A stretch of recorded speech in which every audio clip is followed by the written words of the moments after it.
जमानत भी मंजूर कर ली गई, उम्र कैद की सजा भी खत्म हो चुकी है। अब संत रामपाल जी महाराज के जेल से बाहर आने में देर कैसी? क्या आपके अंदर भी ये सवाल उठ रहा है? अगर हाँ, तो इस वीडियो को बिना स्किप किए अंत तक जरूर देखें। वो क्विट हो जाते हैं पहले से ही। 428 अभी भी लंबित है। जो 429 और 30 थी, जिसमें एक 5 मृत्यु हो गई थी, एक में 1 मृत्यु हो गई थी। बोलो सतगुरुदेव की जय, बंदी छोड़ कबीर साहिब की जय, बंदी छोड़ गरीबदास जी महाराज की जय, दादा गुरु रामदेवानंद जी महाराज की जय, बंदी छोड़ सतगुरु रामपाल जी महाराज की जय हो। भाइयों, जैसा कि आप सभी लोग जानते हैं कि बरवाला कांड 2014 के बाद से संत रामपाल जी महाराज जेल के अंदर हैं। आज संत रामपाल जी महाराज को 10 साल से भी ऊपर हो रहा है। संत रामपाल जी महाराज तब से जेल में ही हैं। भाइयों, आप सभी लोग ये भी जानते हैं कि संत रामपाल जी महाराज को साजिश के तहत नकली धर्मगुरु और धर्म के ठेकेदारों के षड्यंत्र के तहत संत रामपाल जी महाराज को गलत आरोप में फंसाया गया था और षड्यंत्र रच के उनको जेल में डाला गया था ताकि उनके पंथ को, उनके ज्ञान को रोक दिया जाए। लेकिन ऐसा नहीं हुआ। संत रामपाल जी महाराज के ज्ञान को रोकने में सारे के सारे जितने भी धर्म के ठेकेदार हैं या कथावाचक है, सभी नाकामयाब रहे। संत रामपाल जी महाराज को बदनाम करने की हर संभव कोशिश की। कथावाचकों ने कथा के व्यास गद्दी पर बैठ बैठकर संत रामपाल जी महाराज की खूब सावन पानी लगा लगा के खूब बुराई की, खूब बदनाम करने की कोशिश की अपने भक्तों में, अपने अनुयायियों में। लेकिन कहा जाता है कि सत्य को कुछ दिन के लिए दबाया जा सकता है, लेकिन उसको मिटाया नहीं जा सकता।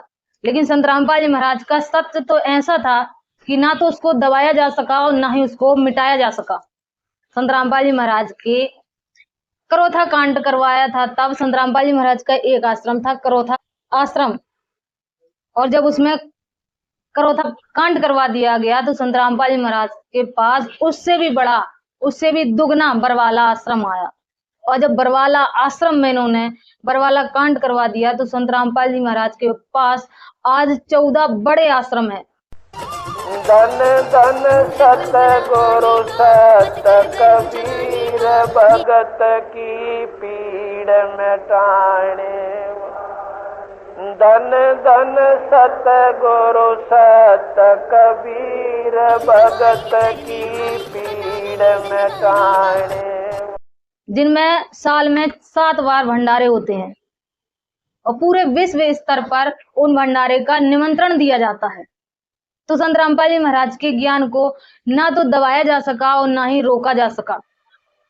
सभी लोग पूरी जी जान लगा के प्रयास कर करके थक गए, और जिस तरीके से सांप अपना फन फुसकार फुसकार के और थक जाता है, फन पटक के रह जाता है, उसी तरीके आज सारे के सारे नकली कथावाचक और धर्म के ठेकेदार सब के सब उसी सांप के तरीके फुसकारते फुसकारते थक गए और अब खिसिया रहे हैं। वो कहावत है ना, खिसियाई बिल्ली खम्मा नोचे। अब बस खम्मा ही नोचने का काम कर रहे हैं। नकली कथावाचकों के भटकाए हुए, भड़काए हुए अज्ञानी कुछ लोग कमेंट बॉक्स में आकर भी उल्टे सीधे कमेंट करते हैं और अपनी औकात दिखाते हैं कि उनकी मानसिकता किस तरीके की है।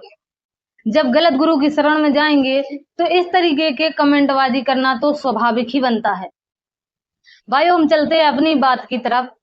जिस तरीके से इन्होंने षड्यंत्र रचा और संत रामपाल जी महाराज के ऊपर अनगिनत झूठे आरोप लगा दिए थे, जिससे आप सभी लोग परिचित हैं, जिसमें से 121, 121A, 122, 123 धाराएं जो देशद्रोह की धारा होती हैं, वो तक संत रामपाल जी महाराज के ऊपर मढ़ दी गई थी। लेकिन भारत की न्याय व्यवस्था ने सत्य का साथ दिया, सत्य को पहचाना, और 2017 से लेकर 22 तक संत रामपाल जी महाराज एक के बाद एक केसों में वाहियत बरी होते चले आए। चाहे फिर वो कानूनी कार्य में बाधा पहुंचाने वाली धारा हो, चाहे वो बंधक बनाने वाली धारा हो, चाहे वो देशद्रोह वाली धारा हो, सभी धारा में वाहियत बरी संत रामपाल जी महाराज होते चले आए हैं। लेकिन 2018 में संत रामपाल जी महाराज के ऊपर जो हत्या, 6 लोगों की हत्या के जो मामले का जो केस दर्ज था, उसमें संत रामपाल जी महाराज को उम्र कैद की सजा सुनाई गई थी। लेकिन अब संत रामपाल जी महाराज को बड़ी राहत देते हुए हाई कोर्ट ने उस सजा को भी खत्म कर दिया है। तो अब सवाल बड़ा ये उठता है कि संत रामपाल जी महाराज के ऊपर से जब उम्र कैद की सजा खत्म हो चुकी है तो फिर संत रामपाल जी महाराज के बाहर आने में देर क्यों हो रही है। क्लाइंट है उनको बेल वो क्विट हो जाते हैं पहले से ही। 428 अभी भी लंबित है। जो 429 और 30 थी जिसमें एक 5 मृत्यु हो गई थी, एक में 1 मृत्यु हो गई थी, दोनों मैटर्स में कन्विक्शन हो जाती 2018 में। इसमें बाकी व्यक्ति भी कई थे और उन सबकी बेल करीबन 2021-22 में माननीय हाईकोर्ट ने ग्रांट कर दी थी। पर क्योंकि ये सतलोक आश्रम के प्रमुख थे, मेन अक्यूज माने जाते थे और जनरल प्रोफाइल ऐसी थी, तो अनफॉर्चुनेटली इनकी बेल इतनी देर से डिसाइड नहीं हो पा रही थी, उस पर कोई फैसला नहीं हुआ था। लास्ट वीक FIR 430 के अंदर इनको सस्पेंशन ऑफ सेंटेंस ग्रांट की गई और कल इनका ऑर्डर सुनाया गया है वो कि जो जिसमें 5 डेथ्स हुई थी जिस केस में FIR 429, उनको फाइनली इनका सेंटेंस 10 साल बाद सस्पेंड कर दिया गया, यानी कि बेल हो गई है। अभी FIR 428 जिसमें करीबन 900 अक्यूज थे, सबकी बेल हो चुकी है। 500 से ज्यादा विटनेस हैं और अब डीन ओवर ट्रायल यानी कि ट्रायल दोबारा शुरू होगा 10 साल बाद, उसमें उनकी बेल अनफॉर्चुनेटली अभी तक नहीं हुई है। हाईकोर्ट ने पहले खारिज कर दी थी 2 साल पहले जस्टिस संधावाली की खंडपीठ ने।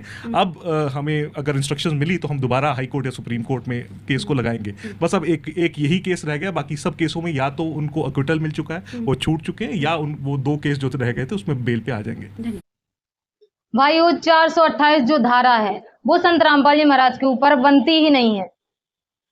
ये धारा क्या है वो भी आप विस्तार से देख लीजिए। धारा 428 संत रामपाल जी महाराज से संबंधित ये धारा नहीं है, बल्कि यह भारतीय दंड संहिता IPC धारा है जो कि जानवर को मारने, जहर देने या अपंग करने से संबंधित धारा है। संत रामपाल जी महाराज के मामले में FIR नंबर 428 का मतलब एक अलग मामला ही था जिसमें उनके आश्रम की संपत्ति को अटैक किया गया था। इसका मतलब कि 428 धारा लगा के संत रामपाल जी महाराज के आश्रम में क्या क्या संपत्ति है, क्या क्या वहां पर रखा हुआ है, कौन से हथियार रखे हुए हैं, ये सब आरोप लगाने के लिए ये धारा लगाई गई थी। क्योंकि संत रामपाल जी महाराज को देशद्रोह जैसे गंभीर आरोप में फंसाना था, इसलिए 428 धारा का सहारा लिया गया था। और जब संत रामपाल जी महाराज का देशद्रोह का मामला खत्म हो चुका है तो फिर ये धारा भी खत्म ही समझो। इस धारा में भी संत रामपाल जी महाराज को जमानत ही मिलनी है, कोई रोक नहीं सकता। अब 428 जो धारा है इसकी सजा अगर किसी पर ये धारा लगी भी हो तो इसकी सजा सिर्फ और सिर्फ 2 साल की होती है और 2000 रुपए का जुर्माना होता है। या तो दोनों जमा करने पड़ते हैं या फिर कोई एक चीज कर दो, या जुर्माना जमा कर दो या सजा काट लो 2 साल की, तो वो खत्म हो जाती है। तो संत रामपाल जी महाराज पहले ही 10 साल की सजा काट चुके हैं, तो इससे भी पूर्णता सिद्ध होता है कि संत रामपाल जी महाराज अब बहुत जल्द बाहर आने वाले हैं, क्योंकि ये धारा भी खत्म ही समझो। तो भाइयों करो तैयारी, आ रहे हैं सारी सृष्टि के रचनहार फिर से अपने भक्तों पर और सर्व समाज पर पवित्र ज्ञान की वर्षा करने के लिए। तो भाइयों अब सत्य की जीत हो गई है, परमेश्वर की बड़ी दया हुई है। तो आप सभी लोग जो भी संत रामपाल जी महाराज से आज नहीं जुड़े हैं, उन सभी लोगों से प्रार्थना है कि भाइयों अब समझ लीजिए, संत रामपाल जी महाराज के सत्संग रोज आते हैं 7:30 से 8:30 बजे तक साधना चैनल पर। तो उन सत्संगों को सुनिए और अपने पवित्र धर्म शास्त्रों से मिलान कीजिए, क्योंकि अब तो आप भी देख रहे हैं कि संत रामपाल जी महाराज के ऊपर जो भी केस लगे थे सारे के सारे खत्म हो चुके हैं। सारे के सारे बेबुनियाद थे, झूठे केस लगाए गए थे बदनाम करने के लिए। संत रामपाल जी महाराज कल भी निर्दोष थे और आज भी निर्दोष है और बहुत जल्द सर्व समाज के बीच में फिर से आने वाले हैं। और हाँ, आखिरी बात, एक और संत रामपाल जी महाराज के अवतार दिवस पर भंडारा नजदीक ही 6, 7, 8 तारीख को संत रामपाल जी महाराज के विभिन्न आश्रमों में किया जा रहा है, जिसमें पूरे विश्व को आमंत्रण दिया गया है। तो जो भी दर्शक इस वीडियो को देख रहे हैं, भगत हो या जगत से हो, तो सभी लोग संत रामपाल जी महाराज के नजदीकी आश्रम में अवश्य पधारें। नेट पर सर्च कर सकते हैं, गूगल पर सर्च कर सकते हैं संत रामपाल जी महाराज का भंडारा, बस इतना डालेंगे आपको सब कुछ जानकारी हो जाएगी। तो अवश्य पहुंचे संत रामपाल जी महाराज के भंडारे में। मिलेंगे नेक्स्ट वीडियो में, तब तक के लिए सत साहेब, जय हो बंदी छोड़ की।